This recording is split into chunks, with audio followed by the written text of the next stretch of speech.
I stared at my reflection in the yacht's polished brass rail, barely recognizing the woman who gazed back. The Mediterranean breeze whipped my hair around my face while the setting sun painted everything in deceptive shades of gold. Including him. Another drink? His voice carried across the deck, smooth as aged whiskey. I shouldn't have been there. The spontaneous weekend getaway with my college friends had already stretched my carefully planned budget. But something in the air that evening made all my usual precautions seem ridiculous. Maybe it was the way the champagne bubbles danced in my blood, or how the gentle rock of the waves made everything feel dreamlike. My name is Hannah, and this is the moment I started losing myself. I'd love one. I turned to face Ryan Parker. Watching as he navigated the deck with the easy confidence of someone who'd never questioned their place in the world. He handed me a fresh glass, his fingers brushing mine deliberately. You don't seem impressed by all this. He gestured at the luxury yacht, his family's wealth on display in every gleaming surface. Should I be? The words slipped out before I could stop them, sharper than intended. He laughed, and the sound sent an unexpected shiver down my spine. God, no. It's refreshing actually. Most women I meet here can't wait to tell me how amazing everything is. I'm an accountant, I said, swirling the champagne. I calculate value for a living. This? It's just numbers with a nice view. Just numbers? His eyebrow arched. That's cold. Realistic. Dance with me. It wasn't a question.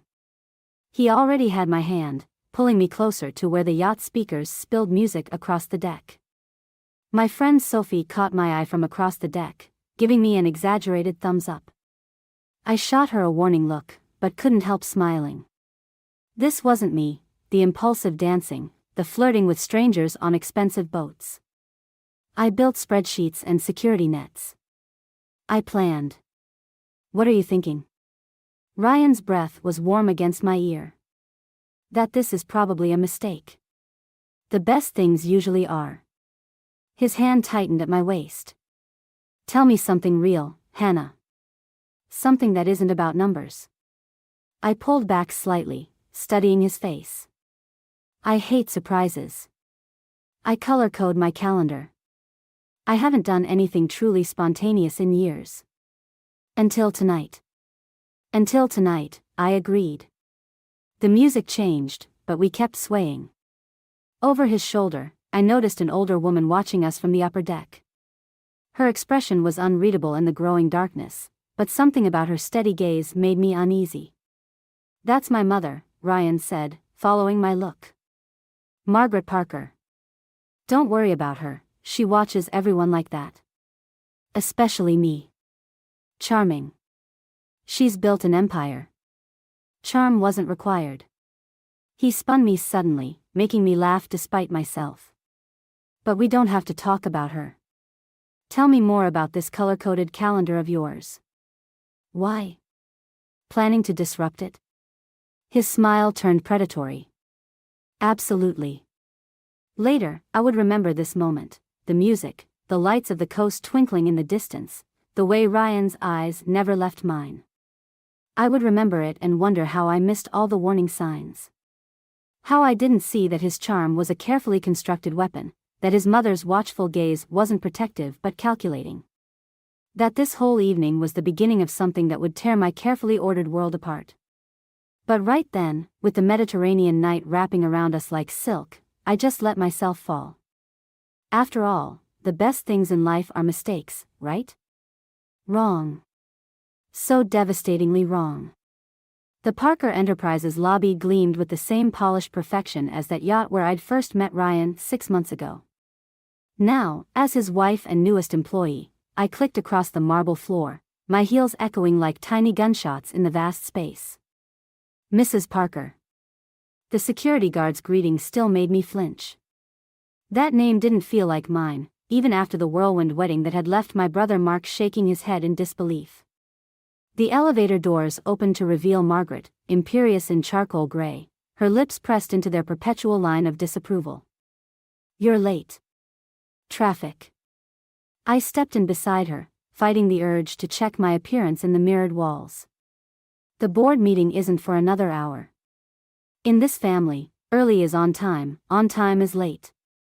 She didn't look at me as she spoke. Ryan should have explained that. Ryan explains what Ryan wants to explain. The words slipped out before I could stop them.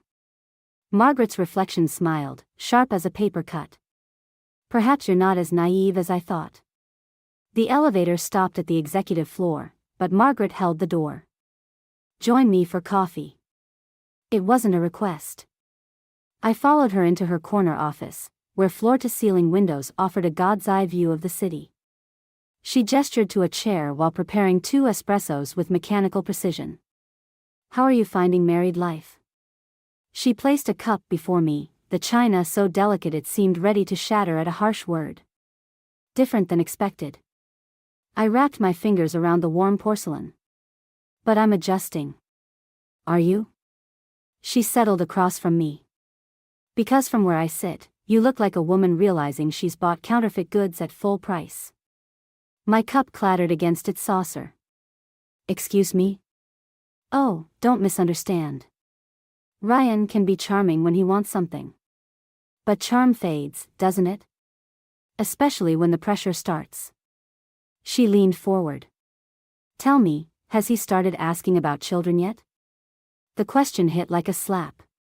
Last night's argument about starting a family echoed in my head, Ryan's insistence that we needed an heir. My request for more time to establish myself at the company. I see he has. Margaret's smile didn't reach her eyes. Did you know his first wife miscarried twice before they divorced? The espresso turned bitter in my mouth. First wife? He didn't mention Charlotte? How convenient for him. She checked her watch. The board's waiting. We'll continue this discussion later. I sat frozen as she gathered her things, my mind racing. Through the glass walls, I watched employees scurrying past, their faces carefully blank. A flash of movement caught my eye, Ryan, emerging from his office with a stunning blonde I'd never seen before. She laughed at something he said, touching his arm with familiar ease. That's Jenna Collins.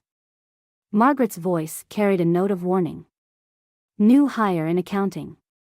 Quite ambitious, from what I hear. I stood, smoothing my skirt with trembling hands. Why are you telling me all this? Because, my dear, in this family, information is currency. She paused at the door. And I prefer to know where my investments stand. The board meeting passed in a blur.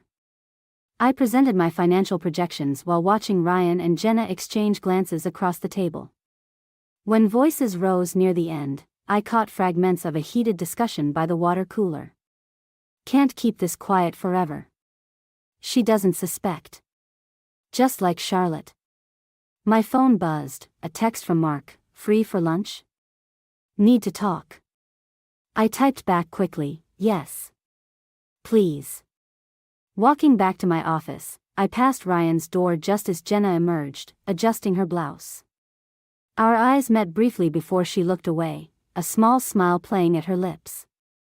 Inside my office, I opened my laptop and began a new spreadsheet. But instead of numbers, I started listing names, dates, and overheard conversations. If Margaret was right about information being currency, it was time I started banking some of my own. The familiar comfort of organizing data calmed my racing thoughts. After all, I was good with patterns, good at spotting irregularities. And something in this perfect corporate facade was definitely irregular. Ryan's first wife. Jenna Collins. Margaret's warnings. All pieces of a puzzle I hadn't known I needed to solve. Until now. The annual Parker family dinner felt like a performance where everyone knew their lines except me. I watched Ryan charm the room while Jenna, somehow invited as key staff, hovered at the edges like a shark scenting blood. More wine? Margaret's voice carried an edge as she refilled my glass. We stood in her mansion's formal dining room, surrounded by oil paintings of stern-faced Parkers who seemed to judge my every move. The quarterly numbers exceeded expectations, Ryan announced to the assembled board members and family shareholders. Thanks in no small part to our new talent acquisition. His eyes flickered to Jenna, who preened. I gripped my wine glass tighter. Interesting. Since those reports haven't crossed my desk yet. The room stilled. Ryan's smile didn't waver, but his knuckles whitened around his fork. Darling, you've been so busy with the Miller account. Which wrapped last week. I took a deliberate sip of wine. Funny how these things keep bypassing the head of financial oversight. Jenna stepped forward, all practiced concern. Oh, I left those reports on your desk yesterday. Perhaps they got misplaced? Nothing gets misplaced in my office.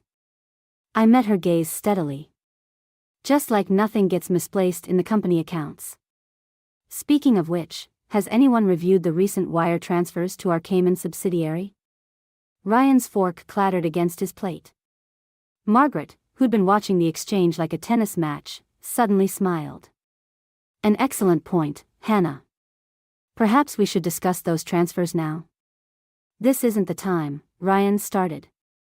It's exactly the time, Margaret cut in. Jenna, dear, since you've been handling those transactions, why don't you enlighten us? Jenna's composure cracked for just a moment. I need to consult my files. I have them here. I pulled out my phone, watching her face pale. Interesting pattern of movements. Almost like someone's building a nest egg. Or planning an escape route. Ryan, Jenna's voice turned plaintive. Tell them about our plans. Plans? Margaret's eyebrow arched dangerously. Ryan stood abruptly. Mother, Hannah, this is hardly appropriate dinner conversation. Sit down, Ryan. Margaret's command cracked like a whip. Hannah, continue. I projected the spreadsheet onto the dining room wall using my phone. 3 months of systematic fund diversions. Small enough to slip notice, unless you know where to look. I always know where to look. You bitch, Jenna hissed. You have no idea what you're dealing with.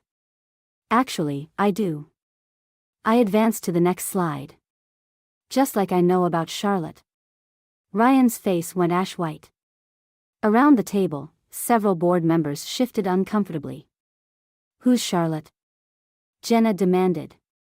Ryan's first wife, Margaret supplied, almost cheerfully. The one who discovered his previous indiscretions. Before her unfortunate accident. The room erupted in whispers. Jenna's eyes darted between Ryan and the door. There was no accident, I continued, my voice steady despite my racing heart. But there was a very interesting insurance payout. One that's still paying dividends through a series of shell companies. Companies that, until recently, were receiving those Cayman transfers. Ryan lunged for my phone, but Margaret's hand shot out, catching his wrist. Enough, Ryan. You've embarrassed this family for the last time. You don't understand, he snarled. I built this company. You built nothing, Margaret snapped. You inherited everything and squandered it on schemes and women who saw you coming a mile away.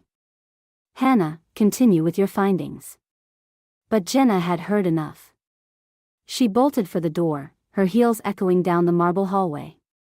Ryan moved to follow, but 2 board members blocked his path. The police have already been notified, I said quietly. About both the fraud and Charlotte's case being reopened. Ryan's face contorted. You were supposed to be different. Easy. Controllable. That was your first mistake. I turned to the board. I've prepared a complete audit. You'll find everything you need to know about the systematic fraud and where the money really went. Including who helped cover it up. As security arrived to escort Ryan out, Margaret touched my arm. Well played. Though I suspect this isn't over. No, I agreed, watching my husband being led away. But then, that's exactly what I'm counting on. Through the window, I saw Jenna being stopped at the gates. Everything was falling into place, just like in my spreadsheets. But unlike numbers, revenge had a taste, bitter, bright, and surprisingly satisfying. The police station's fluorescent lights cast harsh shadows across Ryan's face as he sat across the interview room table. 3 days after the dinner party revelation, and he still wore his arrogance like expensive cologne. "Drop the charges," he said, his voice low and controlled. "We can still fix this." I leafed through the manila folder before me, letting the silence stretch. "Like you fixed things with Charlotte?" "You don't know anything about Charlotte." "I know enough." I slid a photograph across the table, Charlotte's car wrapped around a tree. The brake lines didn't fail by accident. His jaw tightened. "Accusations without proof are worthless." "I know." I pulled out another document. "That's why I had these forensic reports redone." The door opened, and Mark stepped in. My brother's presence had always steadied me, but today he radiated barely contained fury. "Sorry I'm late. Traffic was murder." He emphasized the last word, staring at Ryan. "This is a private conversation," Ryan snapped. "Not anymore." Mark sat beside me. "See, when my sister started digging into your past, I did some digging of my own. Found some interesting people. Charlotte's brother, for instance." Ryan's composure cracked. "You contacted James?" "He's very interested in reopening the investigation." I watched Ryan's hands begin to shake. "Especially after learning about the insurance policy you took out 2 weeks before the accident." "You stupid bitch." Ryan lunged forward, but Mark was faster, shoving him back into his chair. "That's assault on camera," Mark said quietly. "Want to try for more charges?" My phone buzzed, a text from Margaret, "Jenna talking. Everything. Come now. We're done here." I stood, gathering my files. "Your lawyer can contact mine about the divorce proceedings. You think you can just walk away?" Ryan's laugh held an edge of hysteria. "You're nothing without me. A glorified accountant who got lucky." "Lucky?" I turned back. "I'm the one who found the pattern in your wire transfers. I'm the one who traced Charlotte's accident back to you. And I'm the one who's going to watch everything you built crumble while you sit in a cell wondering how you underestimated me so badly." His face contorted. "Margaret put you up to this." "She never wanted." "Margaret didn't have to put me up to anything. You did that yourself, every time you thought I was too stupid to notice, too weak to fight back." I moved to the door. "Goodbye, Ryan." In the hallway, Mark caught my arm. "You okay?" "No." My hands were shaking now. "But I will be. There's something else." He glanced around before lowering his voice. "The detective found more cases. 2 other women before Charlotte. Different names, same pattern." The floor seemed to tilt beneath my feet. "How many?" "They're still investigating." "But Hannah, this goes deeper than we thought." "Margaret knew. She had to have known." My phone buzzed again. "Hurry. Things changing fast. I have to go." I straightened my spine. "Margaret's waiting. Be careful." Mark's concern was palpable. "She's not your ally just because she's Ryan's enemy." I nodded, already moving toward the exit. In my car, I pulled out my own file, the one I hadn't shown Ryan. Bank statements, property deeds, and a series of emails that painted a very different picture of Margaret's role in all of this. The Parker empire wasn't just built on ambition and business acumen. It was built on secrets, on carefully orchestrated accidents and convenient disappearances. Ryan wasn't the disease, he was a symptom. My phone lit up one more time. "Don't trust anyone." Jenna. The wild card I hadn't counted on. Was she really turning on Ryan, or was this another layer of manipulation? I started the car, watching Ryan being led to a holding cell through the station window. He looked small suddenly, diminished. But Margaret was waiting, and with her, answers I wasn't sure I was ready to hear. The game was changing. This wasn't just about revenge anymore, it was about survival. And I had a feeling I'd just scratched the surface of how deep this rabbit hole went. Margaret's office felt like a trap, all gleaming surfaces and sharp edges. Jenna sat in one of the leather chairs, her usual polish cracked, mascara smudged beneath her eyes. The sight should have satisfied me. Instead, it made my skin crawl. "Show her," Margaret commanded. Jenna's hands trembled as she pushed a USB drive across the desk. "It's all there. Everything Ryan made me do. Everything he made the others do before me." I picked up the drive, turning it over. "Why now?" "Because I found out what happened to Sarah." Jenna's voice cracked. "The girl before Charlotte. She wasn't just another mistress who disappeared. She was pregnant." Margaret's face remained impassive, but her knuckles whitened around her crystal tumbler. "Ryan always was careless with loose ends." "Loose ends?" The words tasted like acid. "Is that what we're calling murdered women now? We're calling them necessary sacrifices for the greater good." Margaret stood, moving to the wall of family photos. "This company employs thousands. Supports entire communities. Sometimes difficult decisions must be made. Did Sarah's family consider her death a difficult decision?" I watched Margaret's reflection in the window. "Or Charlotte's? How many others were there?" "You're missing the point, dear." Margaret turned, her smile razor sharp. "The question isn't how many. It's what happens next." My phone buzzed in my pocket, another message from Mark. "Got the files. It goes higher. Get out."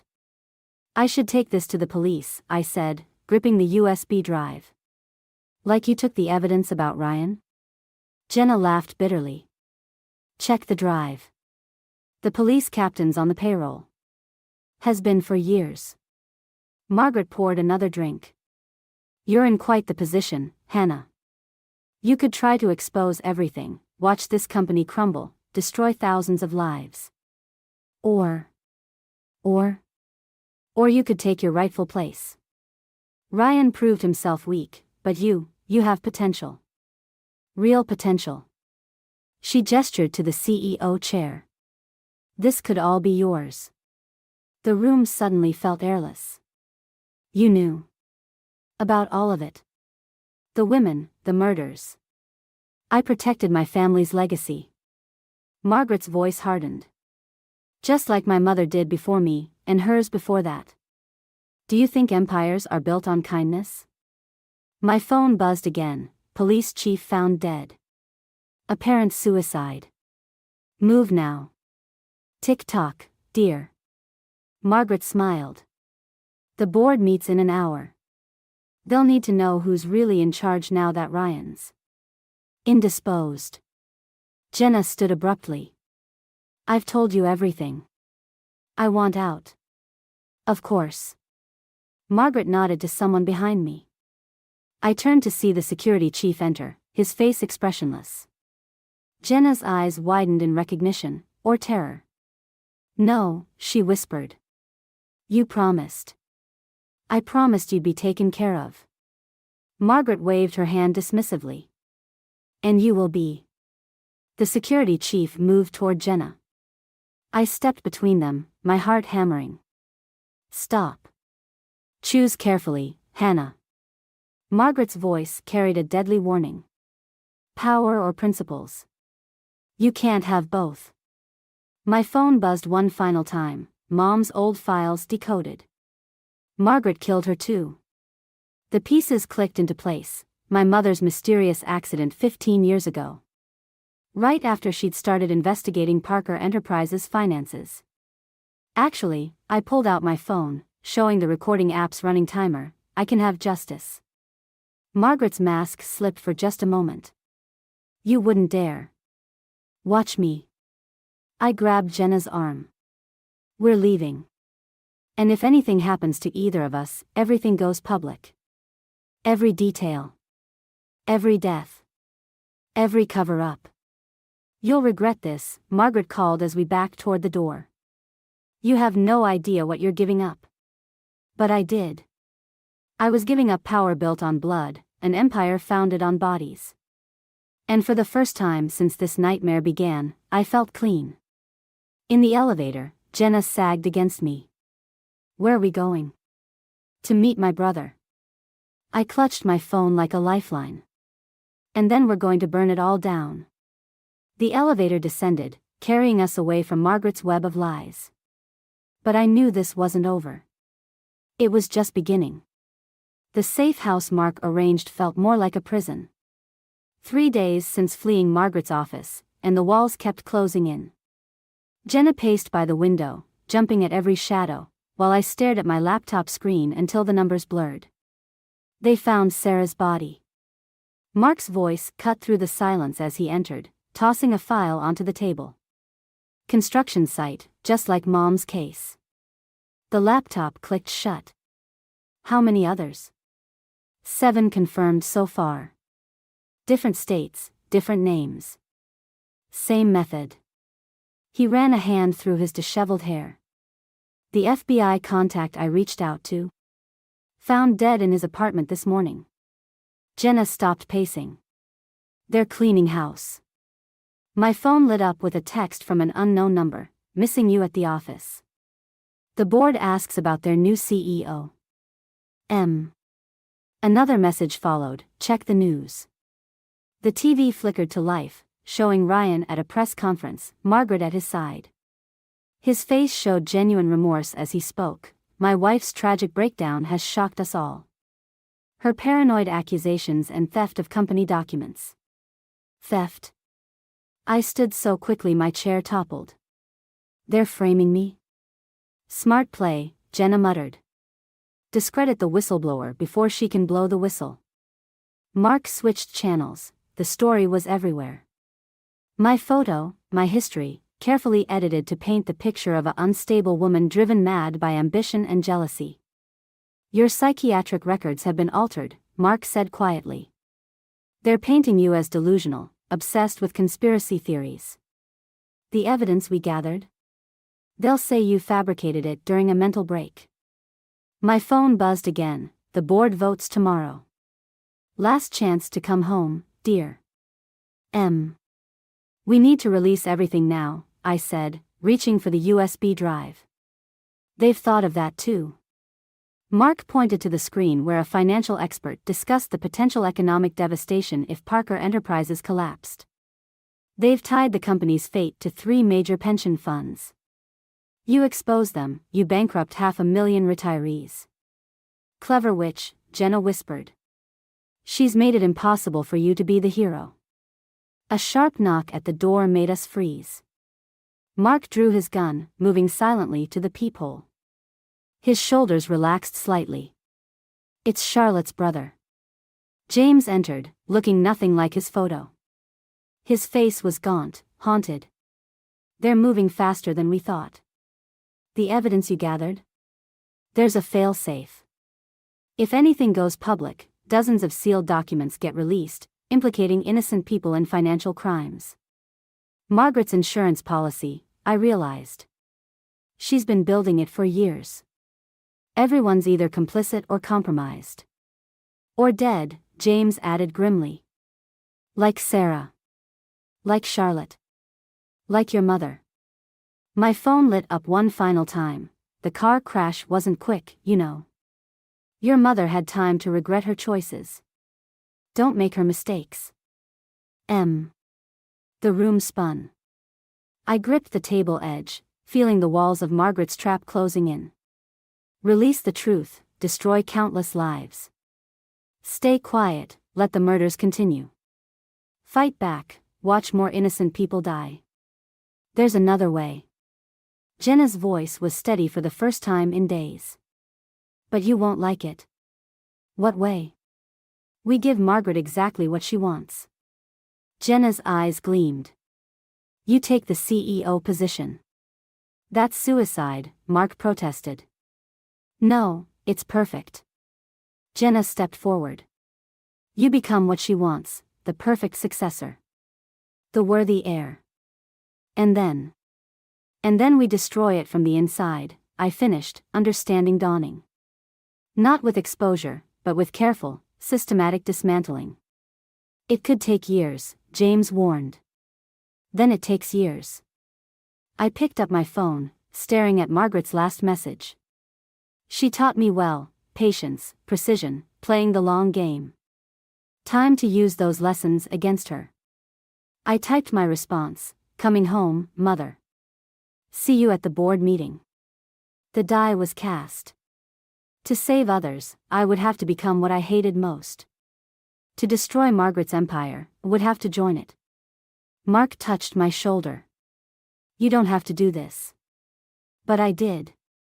Because sometimes the only way to slay a monster is to become one yourself. At least for a while. The Parker Enterprises boardroom felt like a courtroom, with 20 pairs of eyes watching my every move. Margaret sat at the head of the table, resplendent in crimson, while Ryan slouched in his chair, defeat written across his features. The board recognizes Hannah Parker, Margaret announced, her voice carrying a note of triumph. Who has graciously agreed to resume her duties despite her recent difficulties. I stood, smoothing my black dress. Thank you, Margaret. But before we proceed, there's something the board should see. We've already addressed the unfortunate rumors, Margaret started. Not rumors. I pressed a button on my phone. The boardroom screens flickered to life, showing security footage from the construction site where they'd found Sarah's body. Facts. Ryan straightened. What are you doing? Showing everyone exactly what kind of company they're running. I advanced the footage. Watch carefully. You'll recognize the car. Margaret's hand tightened around her pen as her own vehicle appeared on screen, the timestamp matching the night of Sarah's disappearance. Turn it off, she commanded. Can't do that. I moved to the center of the room. Just like you couldn't stop the automated emails that just went out to every major news outlet, containing 40 years of buried evidence. Charlotte's murder. My mother's accident. Every single cover-up. You'll destroy everything, Ryan sputtered. The pensions are safe. I smiled. While you were busy framing me, I was transferring them to a secure trust. The only thing that's going to collapse is the house of cards you built on dead women's bones. Margaret stood slowly, her composure cracking. You ungrateful little. Careful, mother. I emphasized the word. The recording's still running. And the FBI agents in the lobby are very interested in every word. The boardroom erupted in chaos. Directors scrambled for their phones, watching their carefully constructed world implode in real time. You don't understand what you've done, Margaret hissed. The power you're throwing away. I understand perfectly. I met her gaze. You offered me an empire built on blood. I'm choosing justice instead. Ryan lunged for the door but found Mark waiting there, badge displayed. Ryan Parker, you're under arrest for the murder of Charlotte Bennett. You can't prove anything, Ryan sneered. Actually, Jenna stepped in from the hallway, I can. I kept receipts, Ryan. All of them. Margaret's laugh cut through the chaos. You think this ends here? I've survived worse. In a week, this will all be buried. No, Margaret. I placed a final document on the table. It won't. Because while you were teaching me to play the long game, I learned something you never did, the power of a paper trail. She snatched up the document, face draining of color as she read. These signatures. These accounts. Every murder. Every cover-up. All traced back to your personal orders. I leaned close. I'm my mother's daughter after all. And she taught me to always keep perfect records. The FBI flooded the room. As they led Margaret away, she turned back. I made you. No, I replied. You tried to break me. There's a difference. Hours later, I stood in my mother's old office, now mine, watching the news coverage of the Parker family's spectacular fall. Mark appeared in the doorway. You okay? Not yet. I touched the photo of our mother on the desk. But I will be. The trust fund's secure, the employees are protected, and the truth is finally out. And Margaret? We'll have plenty of time to reflect on her choices. I turned from the window. From a cell next to Ryan's. What about you? He studied my face. Running this company, even cleaned up, is a big responsibility. I smiled, thinking of all the lives touched by Parker Enterprises, all the good it could do under honest leadership. Someone once told me that power doesn't have to corrupt. It's time to prove that. The sun set over the city, painting the sky in shades of justice long delayed but finally served. In my pocket, I carried my mother's old ledger, a reminder that sometimes the best revenge isn't destruction. It's reconstruction. The prison visiting room smelled of industrial cleaner and desperation. Ryan sat across from me, orange jumpsuit hanging loose on his frame, his famous charm dimmed to a flicker. Come to gloat? His voice rasped. No. I placed the divorce papers between us. Come to end it properly. He stared at the documents, then at my face. You could have had everything. The company, the power. I have everything I need. I pushed a pen toward him. The company's being restructured. Employee owned now. Sarah's family is on the board. Saint Hannah. His laugh held no humor. Still trying to fix the world? Just the parts one can reach. I watched him sign, each stroke of the pen severing another tie. Margaret asked about you. His hand trembled slightly. And? I told her the truth. That her perfect son turned out just like her, willing to sacrifice anyone for power. I collected the papers. She cried. First real emotion I've seen from her. You've destroyed my family's legacy. No, Ryan. You did that. I stood. I'm just cleaning up the mess. Wait. He pressed his palm against the glass. What if I could give you something? Information about other companies, other families like ours?